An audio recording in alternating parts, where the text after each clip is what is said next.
Did you know you can grow a sweet potato plant just using water? మనం already ఒక sweet పొటాటోని సాయిల్లో slips కోసం పెట్టాం కదా, but this is another method.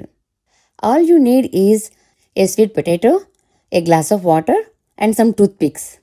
Before setting it up, sweet పొటాటోస్కున్న ends గురించి మనం తెలుసుకుందాం.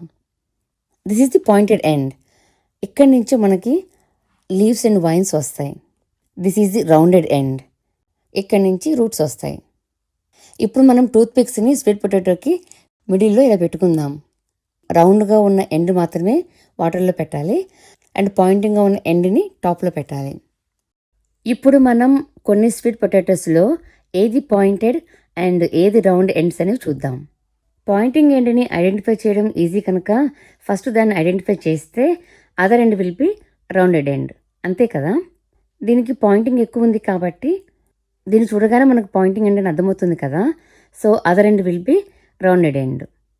ఈ స్వీట్ పొటాటో చూస్తే పాయింటింగ్ చిన్నగా ఉన్నా కూడా but still this is pointing కాబట్టి other end will be rounded end. The last one, దీని విషయానికి వస్తే చూడడానికి నాకే కొంచెం కన్ఫ్యూజన్గా ఉంది. కాబట్టి ఏ సైడ్ అయినా వాటర్లో పెట్టేస్తే ప్రాసెస్ స్లో అయినా కానీ రిజల్ట్ మాత్రం వస్తుంది. సో రూట్స్ వచ్చిన తర్వాత ఆ ప్లేస్ని మనం గ్రౌండ్లో పెట్టేసుకుంటే అదర్ ఎండ్ ఎలాగో మనకి లీవ్స్ వస్తాయి కాబట్టి అది టాప్లో పెట్టేసుకోవచ్చు. ఈజీ విజీ, రైట్? ఇంకా కొన్ని రోజుల్లో కింద నుంచి రూట్స్, టాప్ నుంచి లీవ్స్ గ్రో అవుతాయి. And keep it near sunlight. వాటర్ని మాత్రం ఎవ్రీ ఫ్యూ డేస్కి చేంజ్ చేస్తూ ఉండాలి. I will show you the progress when it starts slips. You also try this at home and watch your sweet potato grow.